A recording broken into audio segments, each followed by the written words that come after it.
I'm Rachel Ann Goodman, and this is Talk of the Bay on KSQD Radio. And I'm here talking with Mimi Hall, who's heading up the project to purchase the Watsonville Community Hospital, or the former Watsonville Community Hospital. They're in the middle of a fundraising drive, and this is a long story in a way, but we could probably make it succinct in the sense that what's on the line is the health care of the entirety of Santa Cruz County. Is that right, Mimi Hall?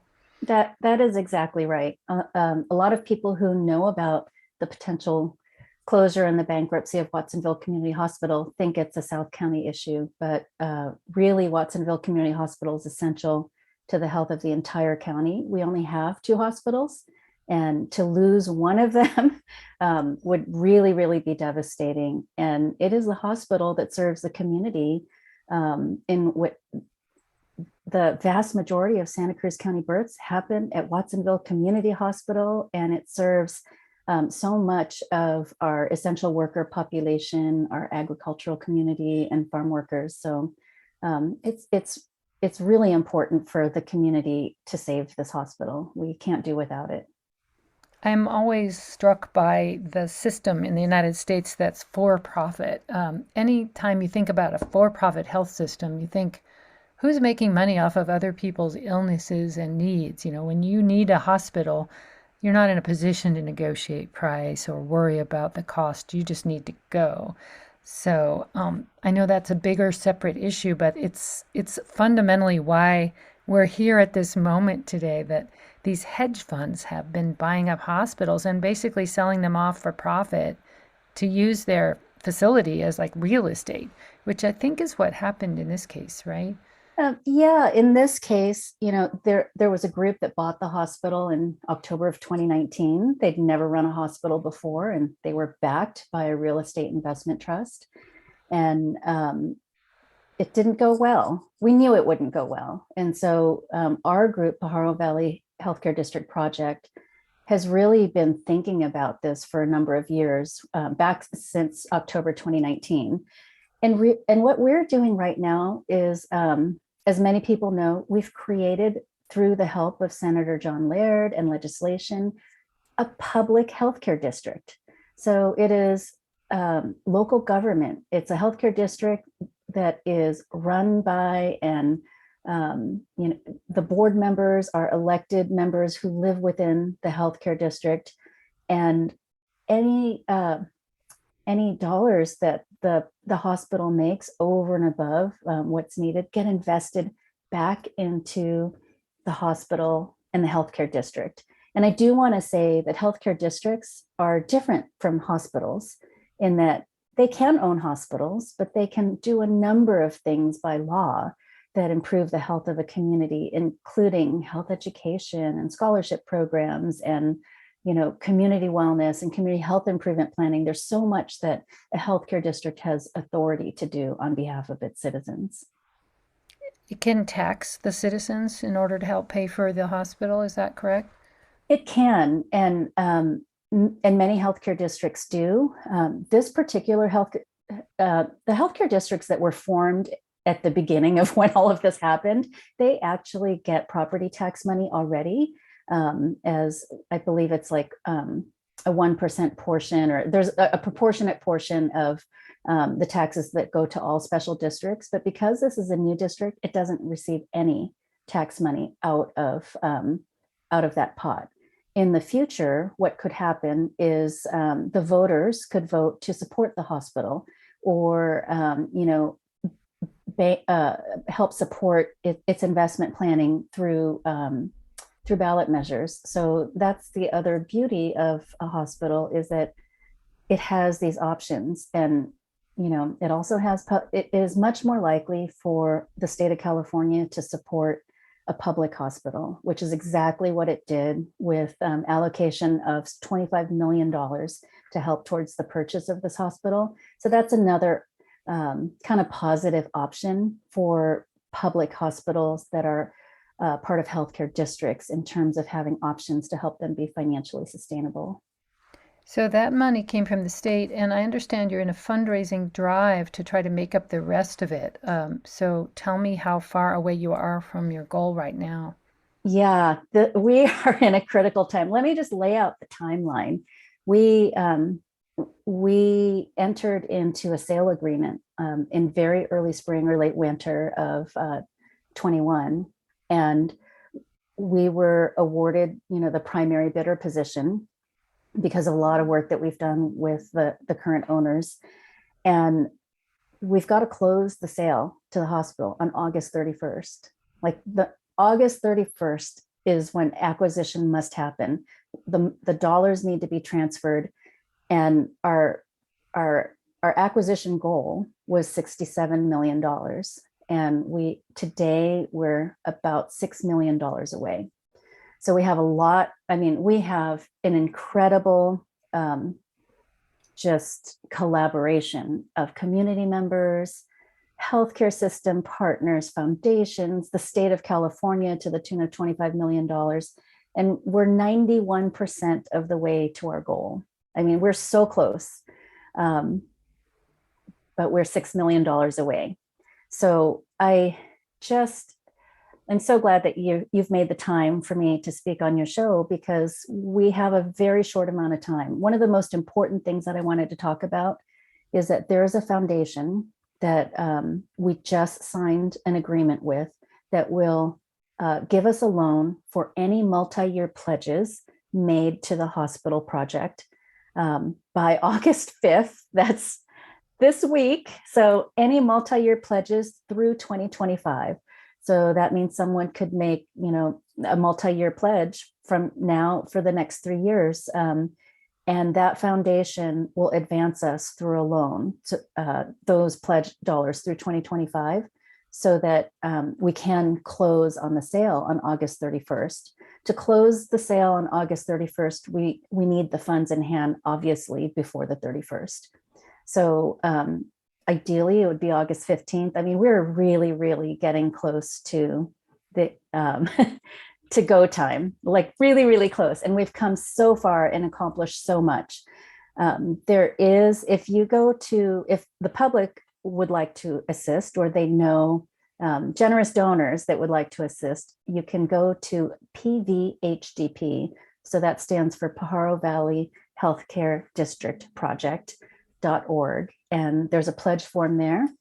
There's also a phone number that people can call, if I can find it, because I have the pledge form.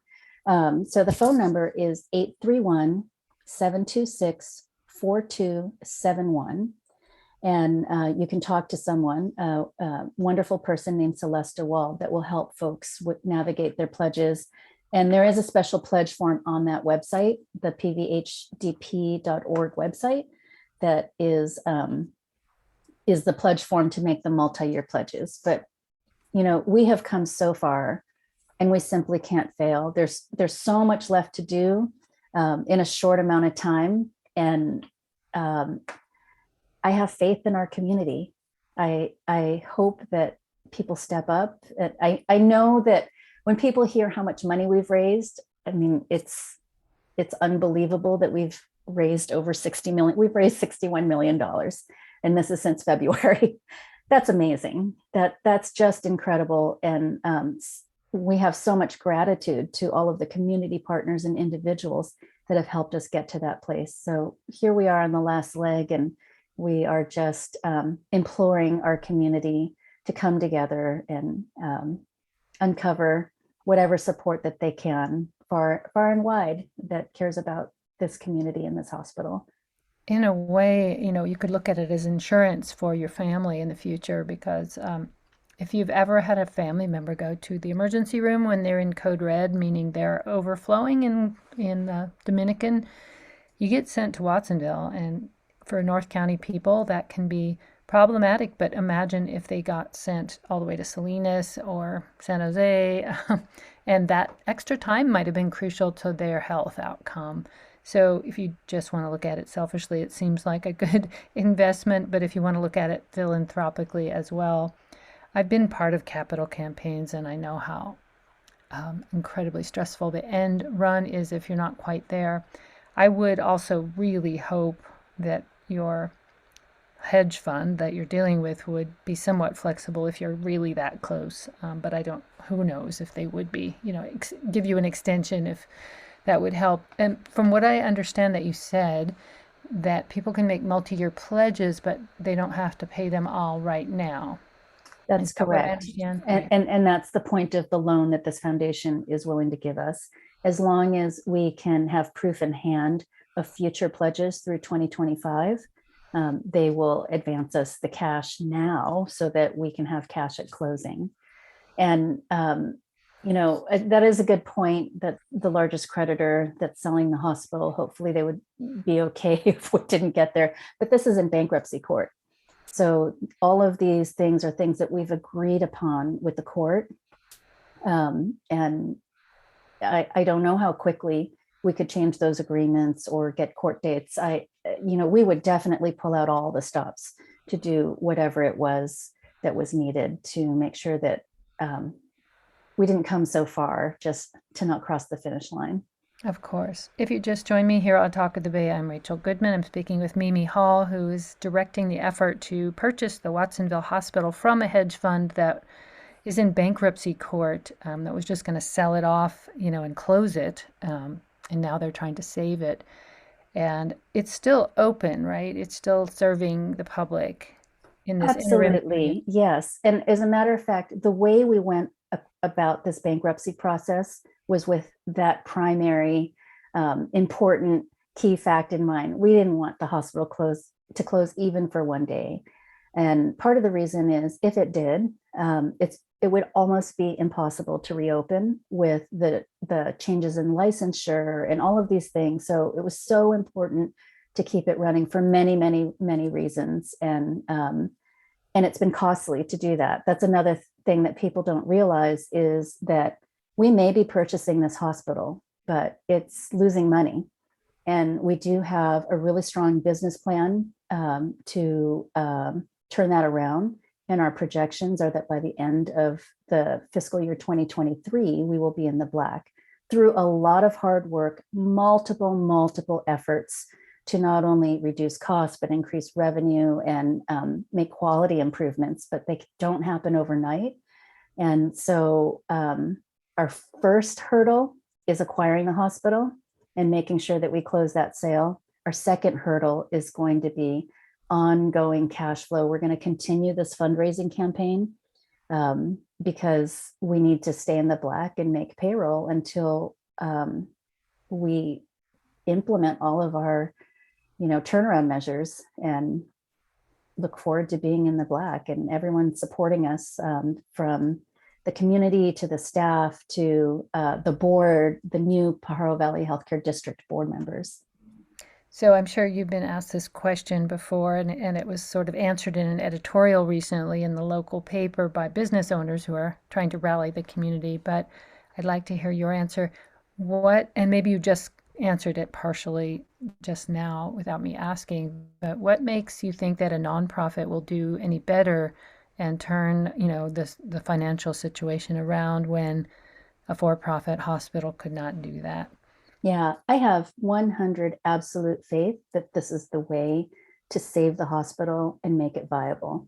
And the reasons are, it's not just because it's a nonprofit, it's because it's a public healthcare district. And so transparency is huge. There's no way that this hospital, with public meetings and its budget being public, it needs to answer to the community, which is actually our dream when we started this, is a hospital for the community, run by the community.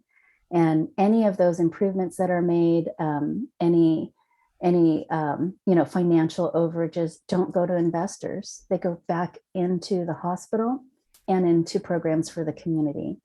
And with that kind of mission and that kind of organizational structure that's open and transparent, and with some of the financial